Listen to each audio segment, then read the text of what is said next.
Hello and welcome to Might and Delight and our fireside chat. And today we're here with Andreas and Beto, who are game designers.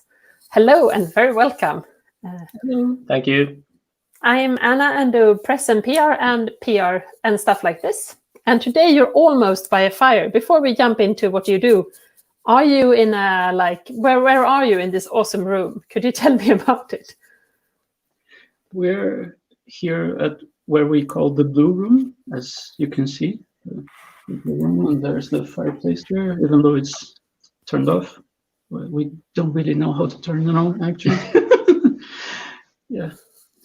And it's a very cozy space where we often have meetings. And we're sitting on beanbags. So yeah, so that's where the magic happen of Might and Delight. You sit and So, but what do you do when you're not sitting on beanbags in the blue room and talking? What do you do on at Might and Delight?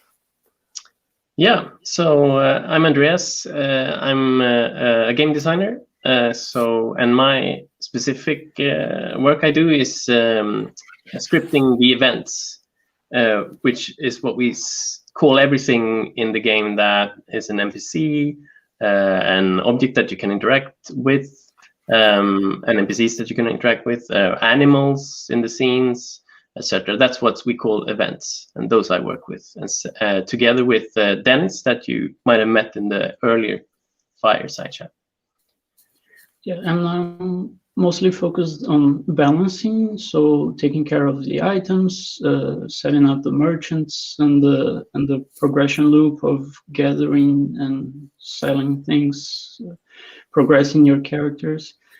But also it goes a bit beyond that, beyond and underneath. Like I'm very weaved in a lot of places. So for example, like setting up skills is usually something I'm involved with as well. Setting up and balancing, distributing in the world the endeavors. As maybe you might know, there are multiplayer systems of unlocking things and collecting some rewards. Like endeavors can come in a myriad of ways. So all those aspects are often things that I'm involved with. So, and as game designer, do you spend most of the time with post-its and planning things, or is it mostly coding, or is it something else? What do you do on a daily basis? I don't code at all, and I don't think I even have a post-it close to my table.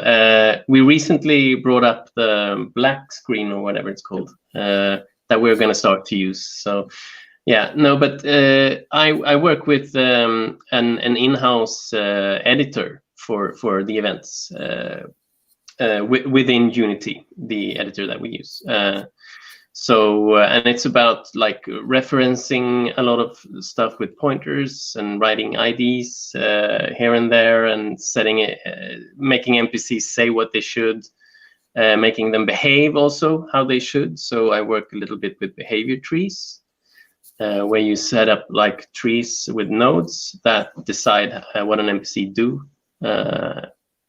in the game. And for me, I'd say it's half and half editor and Excel sheets, colorful Excel sheets, to help visualizing the distribution of everything and keep track of what's going on where, and helping me have an overview of the game, being able to see a snapshot of whatever I need to at the moment. And we should also Excel sheets, a lot of Excel sheets. And we should also mention what this awesome game you're working on is called, that you're working on Book of Travels. So you as a game designer of Book of Travels are kind of creating the magic of that game. So if you have any questions to the game designers here of Book of Travels, please write in the chat and I will try to post them.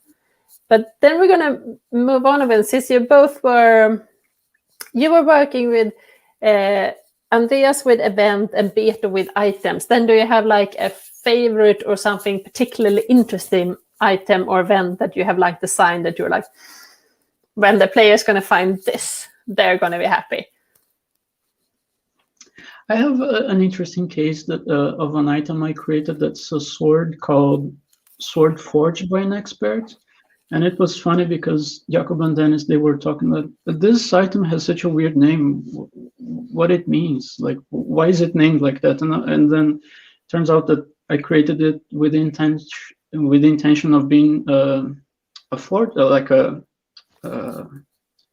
material of contraband. So it is forged as a double meaning of being a forged sword, but it's also forgery.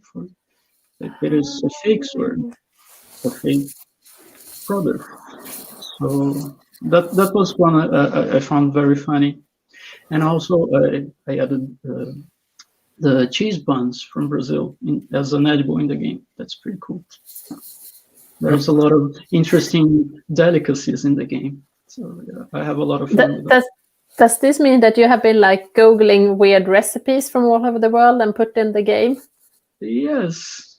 There's this side of researching to create the items, and it's something I particularly like a lot to do. Like makes me like. So will the Book of Travels books of recipes come or something like that at some point?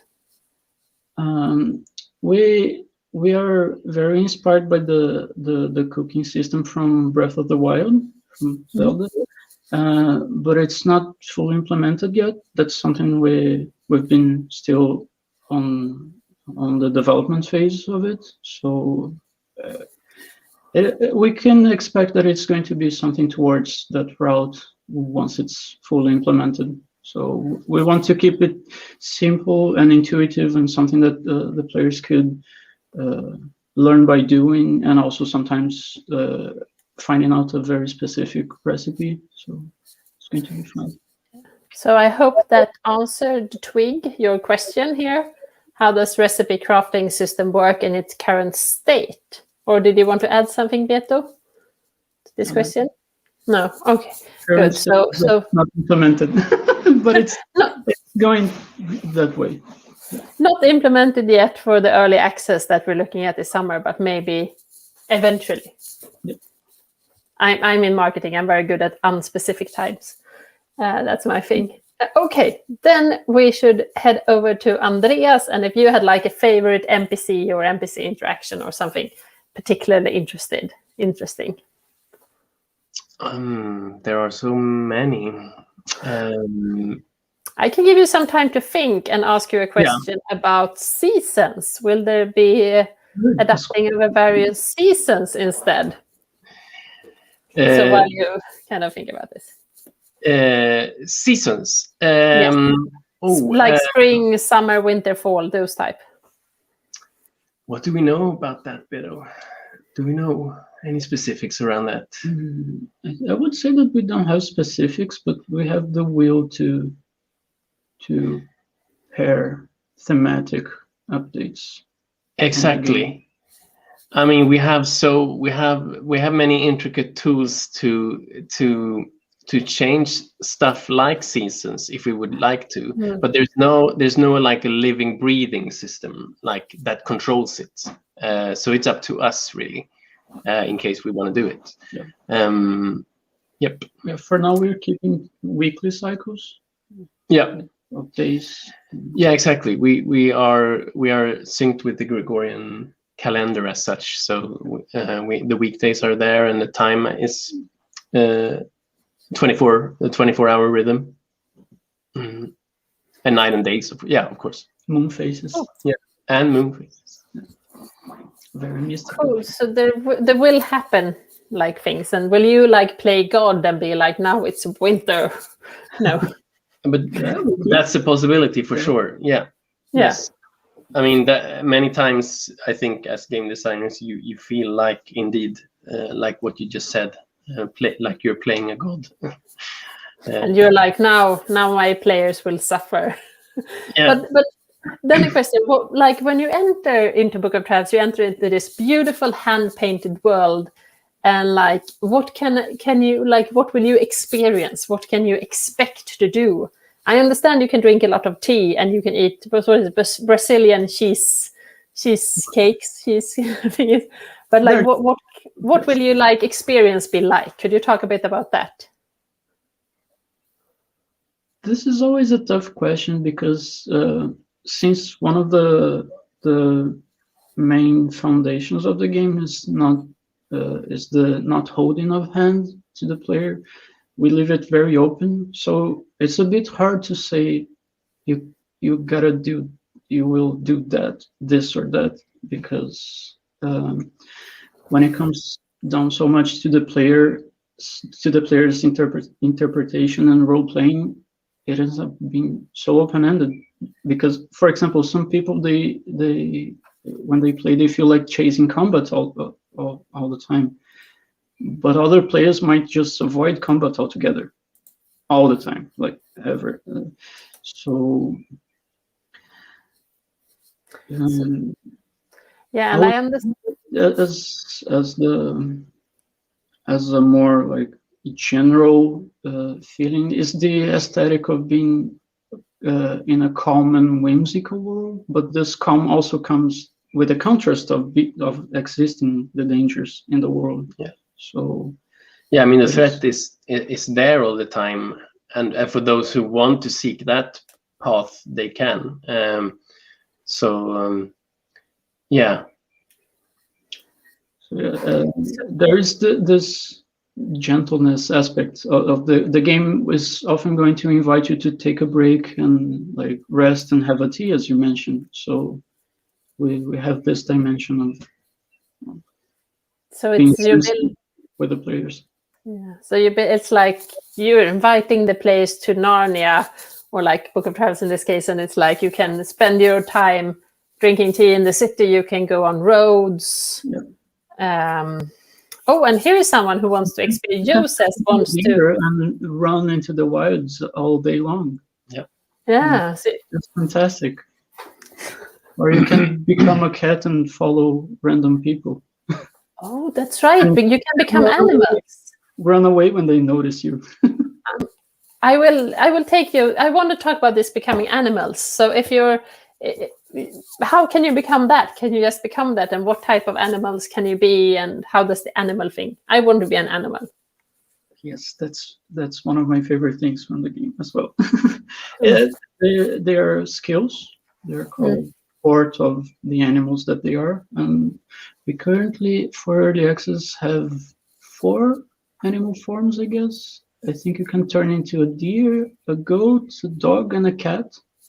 So yeah, and each of them have different attributes that they change from your player, and some secondary effects. For example, the cats might see something that the other animals won't. You ever wonder what the cat staring into the void is seeing? And the deer is fast, of course. I love becoming a deer just to travel faster across the fields. It's awesome.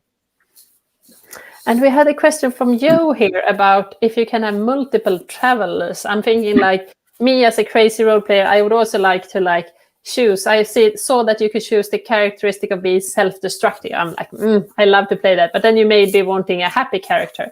So can you be like multiple? Can you have several characters? So you're depending on. Yeah. You can create the. I don't remember if we have a cap, but you can create multiple characters, and you have a character selection before joining and entering the world.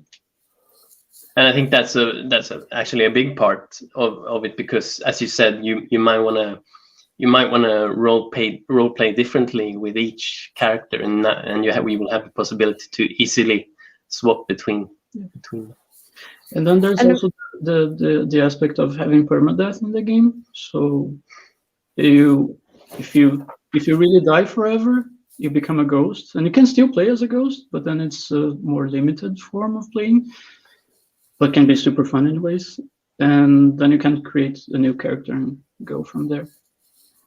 So it's like to fall down the rabbit hole into Book of Travels and see where the roads leads you. Is that kind of what you're going for here?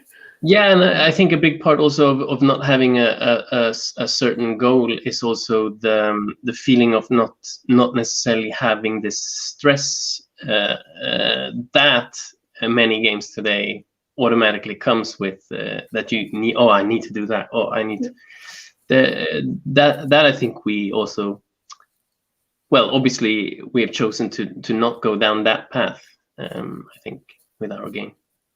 We also had a question about social. If you want to, someone asked if you want to be able to friend other players and chill around and find your friends, so you can travel in a group of travelers, because that may be fun. I think it was this one. How will this stuff works? Will you get to meet your friends in the rabbit hole? We don't have a friending system, but we do have a group system. So if you're traveling along other players for a while, you form a group, and then you share strengths, and you can do things together. So such as, like, in a more specific way, like solving the endeavors, which are one of the multiplayer aspects of the game. Even though sometimes you can make it on your own.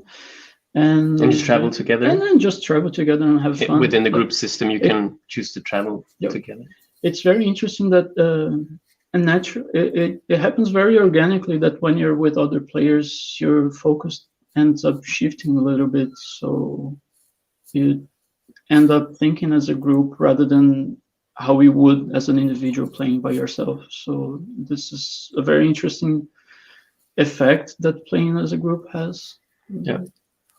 And we also we have a system that will help players also to find each other more easier going, that we will have for early access as well. Okay, so you will be able to chill a little with your friends and then share stories. And of course, you can always go to the Might and Delight social media and to our Discord channel and share stories if you want to afterwards. It's going to be super exciting to read what people figure out. Let's see. I had another. Our Beto forum, and it was so heartwarming to see the stories from players that they shared on Discord. It was so lovely. I'm super looking forward to reading the stories from players after the early access. Yeah, so you're both the type who loves that stuff, and not the ones who's like, yeah. So let's see when the players hit us this summer. But about friends, you're also communicating in a special way in this game, right? It's not, so you borrowed the emotes from Meadows. Do you want to talk a bit about that? Because that's also another way. Yeah. What's an emote if people don't know that? Yeah, the emotes are the symbols that you can use to communicate, and they have they could be divided into groups. The expression ones that will have a different phrase depending on the form that you have. So like it follows your appearance. And then the more abstract ones, so for example, giving a heart or using arrows to point at, I want to go that way. No, I want to go that way. So those two layers of communication, they allow players to end up communicating a lot of stuff. It's always interesting to see how much you can say with so little. Like it ends up being very immersive instead of restrictive. Yeah, it's been super interesting to because obviously during the development, the emotes that you can choose from has differed quite a lot, and now we are nearing like defining what actually we want out of this system, and it's been interesting experience to see how it what is enough and what is not enough in terms of how and what do players need exactly to be able to communicate the things that we think players will enjoy communicate. And it is a lot about when you experience like events, it is about communicating with each other when you walk up to something or anyone in the game and want to express emotions around what's happening. And that has been, it's really interesting. It's So that it's tied as well to the character creation, because some traits, they do affect your emote system. For example, the shy has a very tiny emote, and there's the fast talker that makes the emotes disappear faster. So, and the communicative that makes the emote stay there for longer. So there's also this role-playing aspect tied to the character creation. But are you still, it sounded like you were like finalizing this, so if the chat now goes, oh, we want heart emotes or like stuff, you're still in the, no. I saw that, I'm like, no. But could you tell us about one emote? Is there a heart emote, like to express love or something? And of course, all needs heart emotes.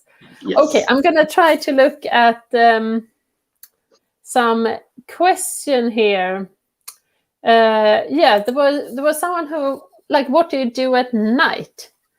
Night without feeling bored to stay at the same place. What happens at night? Do you have a, or is it like you go home and sleep at night? It's good for you. I don't know. So night actually is a special time in our world. To start with, it's more dangerous. But it depends, of course, on where you are in the world. Because while it might become dangerous in the wilderness, it's also a time where people meet rather in towns. So the nightlife as such is different in towns during night compared to day, when maybe people are out working, for example. So I don't know if I answered well. I answered the question that if you go out, you should be careful, of course. But there might also be an advantage of getting out by night, by other reasons, like you might be able to find more interesting stuff, for example. So there is a risk challenge there going on. And there is also some ways of avoiding danger. So if you stick to the roads, even in nighttime, you're also expected to be safer than if you go to the middle of the woods. So there's also this aspect of understanding the land and learning how to navigate it. And we have some skills that might help out to avoid combat as well. So, for example, turning into a bush, teleporting, or just going invisible. So there are ways to avert danger as well. So Book of Travels is like living 2.0. Like, I would love to turn into a bush occasionally, or be a cat or whatever. Now we have another. Is there some flowers and plants you can only find at night? I'm thinking that's also like you talked about what happens. Matthew's asking here.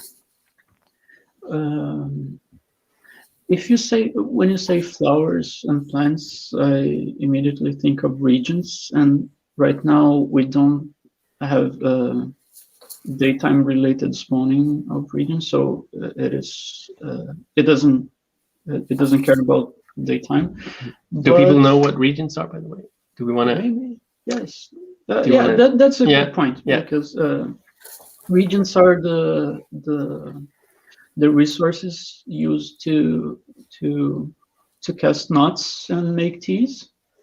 So they are some of the things you find in the world that you can use for the skill system. But then about the question of things that you can only find at night, there are some items that you might find during daytime or nighttime, because they are related to events, as we call them, like the system operating on the background. Yeah, and obviously with more dangers at night, the reward also becomes bigger, because if you conquer that danger, there will be loot, of course. So yeah. But this question about flowers and plants and thinking regions, it's very interesting. I want to have regions spawning at night more often. For example, silk flowers. Silk flowers would be perfect to spawn more often at nighttime. I love it. And if you want to learn more about regions, I know our latest Steam post that you can find on the Book of Travel Steam page was an update about regions, so you can read all about it there. And now we have a question. But I'm surely going to pursue spawning regions at nighttime more often. But I just can't promise that it's going to be in free access. But that's a very good idea. Cool. This is good. And then we have this question being posed twice, so I wanted to lift it. Will equipped items change a character's appearance, like if you pick up something and so? Yes. For example, if you equip a sword, you can see the sword in the 3D model of the character. And some items, they change the color of your clothing. But for now, we're not changing the model. It's a color change. Yeah. Cool. Yeah. And Matthew was very happy about giving you the idea. So let's see what will happen. Yeah, feel free to come with ideas and feedback. Now we have a question about like the barter system that they play through last year, and I'm suspecting you mean Jacob's 30 minutes video that's also on this channel. You can find it's 30 minutes Book of Travel geekdom if anyone wants to know more. That it's the shop system runs on bartering, because if I understand correctly, there's no money. Yeah, doesn't mean different places have demand for different certain items. And can I play as a snazzy merchant? What do you say? Yes, you can. It's funny because I'm working at it right now. I'm setting up the merchant preferences and making a logic of. So there's going to be an overarching logic based on the regions, but there's also going to be a logic of preferences for specific merchants. So you can definitely be this merchant of like going from shop to shop, striking the best deals. There are also some skills that allow you to sell your things for a higher price. So you can be that trader. And in the regarding different places, right? In the case of, like, I think we touched upon it today, like fish being sold better at inland compared to coast and etc. Yeah, there's going to be the supply and demand logic going on. This whole world, it's like, what does a fish cost inside land? And then I'm guessing how much is forest words or diamond or what? Do you have like price? Yeah, because you don't have money, but you have a like idea of how things are, and then it's up to people to like. It's a part of the like to answer the question of what you will experience in the game. That is one of many things that you can like dig down to if you enjoy it. Like find out how can I earn a lot of money. So just like the real world, you can go fully capitalist if you're up for that. Okay. And when you choose your character in the beginning in the character creation, is it like, do you choose the snazzy merchant then, or is it later, or like how much? When do you choose? Because you choose like forms. What kind of character can you play? Some traits might affect the trading system. For example, I think the charmful trait affects trading, if I remember correctly. And then some forms have starting skills that might affect trading, such as the Haggler's Wit. I don't remember which form has it as a starting skill. But I would say that most of it comes from how you put together what you chose in the character creation and how you act upon it as a player after the game started. So it's not something that you're going to select as an attribute beforehand. It's something that you're going to put your effort as an interpreter of this character when playing. Cool. Okay, we also had a very concrete question from Matthew again here. Other than street light and the moon, what glows at night? This feels like almost a riddle in its how he wrote it. What glows at night? But I'm supposing that you, Matthew, mean in Book of Travels. What glows at night, Beto? It's okay to say pass. I think I've found some at certain points. I've seen like, but I might be wrong. But aren't certain like flowers almost? I get a feeling sometimes they glow, but yeah, the flowers on the Traveler's Meadow, I think they glow at night. That's at least a feeling I have. But the beautiful blue flowers, as thanks to all the backers. I love that place in the game, though. But I mean, it sounds like a riddle. You're right, Anna. Yeah. You might need to ask Matthew what. Yeah. Maybe you will have an NPC with like a book who opens the book and like under the street light and the moon what glows at night. There are a lot of skills with very glowy VFX. So other players casting magic using not magic will make your nights glow a lot. And we have a fireworks nuts. Yeah, we had about that with spells. What are you guys' favorite spell knots in the game? Maybe that also glow. LOE is asking. I'm split between the port of the goat and the port of the deer. They're my favorites. What are those? It sounds super exciting. The ones that turn you into a deer and a goat. Yeah. I have a favorite.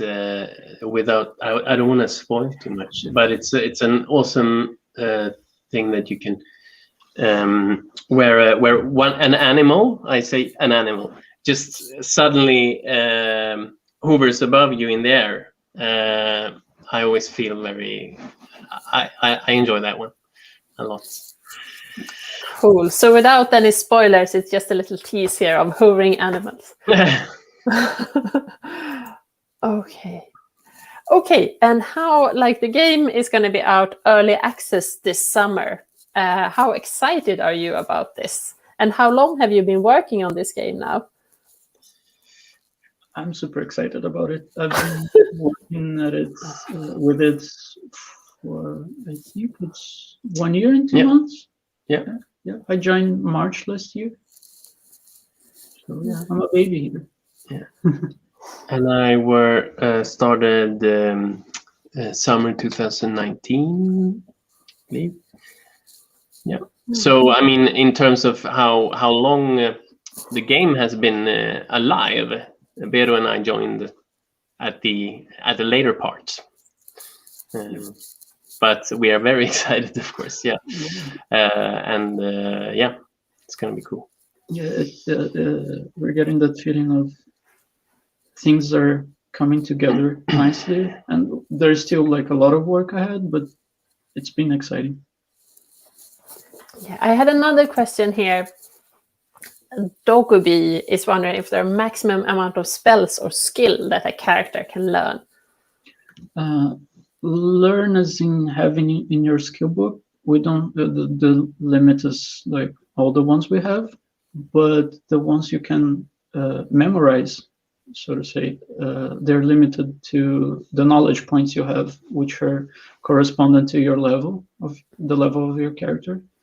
So as you progress in the game, you're going to be able to equip more skills, to memorize more skills.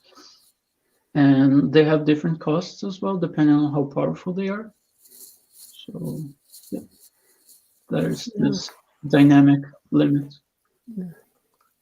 Cool. And when you talk, I also hear that you've been playing the game a lot. Is that like, because you try, of course, your different things.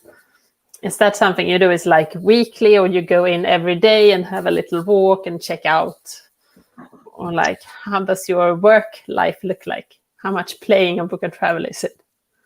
It is a lot of playing, specifically me with the events. You need to test them out straight away before sticking them into the game, as so to say.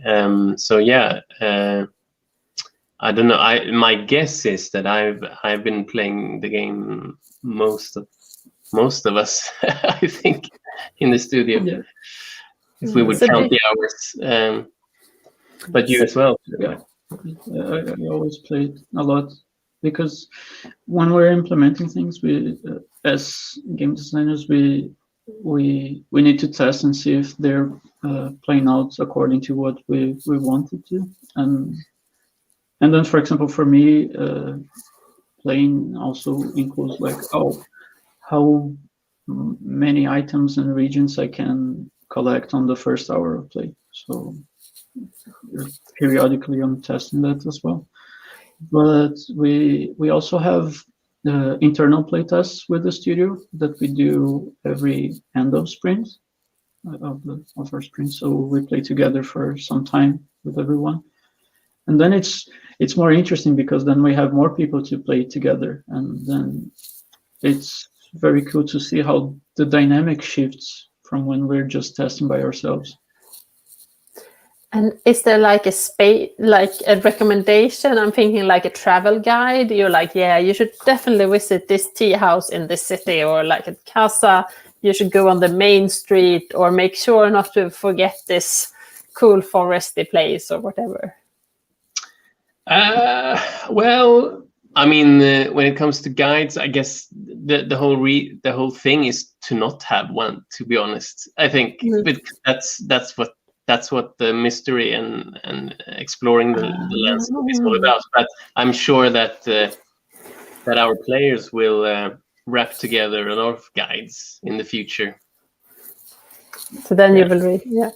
We also had a question from Matt, who is not only wondering what is light at night. He's wondering, can you swim and how far? We can't swim at the moment.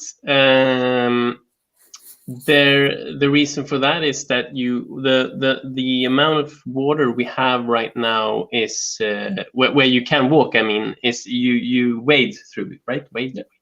So you wade through the water parts in the scenes, in the levels that we have, and when it's deep, you take the boat right now. So no swimming just yet. Okay. No.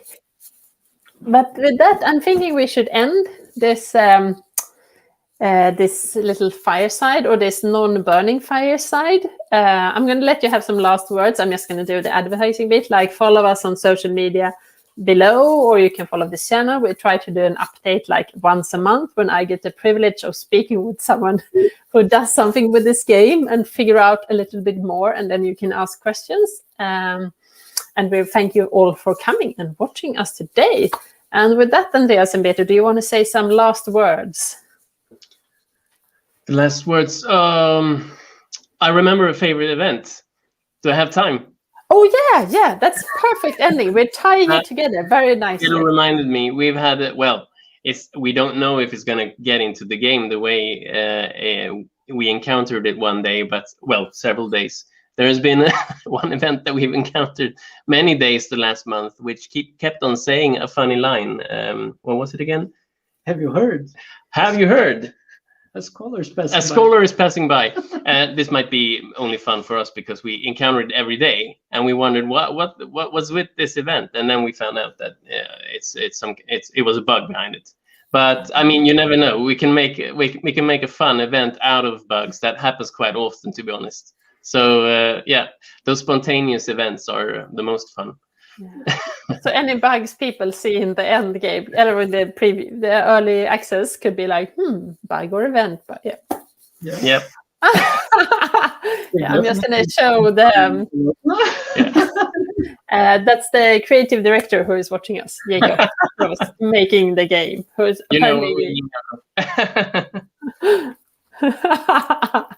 he also tells you to write a ticket to fix this. Okay.